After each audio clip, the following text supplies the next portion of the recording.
really muted trading, and it is being driven by what we're actually seeing in the media.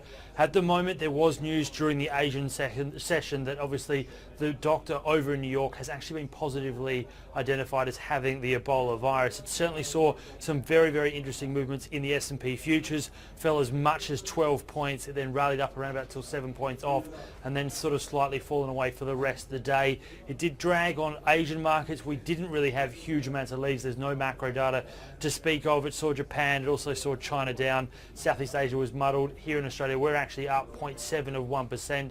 Reason for it is that we actually have our major banking reporting season next week.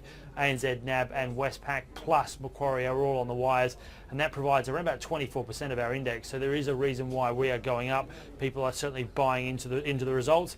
You may see some seller facts as well. But as I said, it is all about Ebola, and there's a real interesting correlation that we found. If you have a look at the amount of times Ebola is mentioned in the media versus the US VIX index, they are perfectly correlated. Therefore, with that in mind, you would expect tonight to actually see a negative day on the US markets and watching the VIX index pick up. So watch that one tonight. The other one that we sort of have started to also notice that's quite interesting is that we're starting to get more and more talk around the Amazon numbers. They weren't brilliant at all. That's probably putting it politely. Worst operating profit number in its history, and that's probably going to feed through to earnings as well. So maybe what we currently see is that what the lull has been in Asian trade is the fact that we don't have a clearer picture of what will happen for tonight in the US. But in saying that, this will be the third out of the last 4 weeks that Asia will be in the green for the week, and we will finish that way. So come Monday, will be very interesting to see how Asia trades, considering what could happen tonight in the US.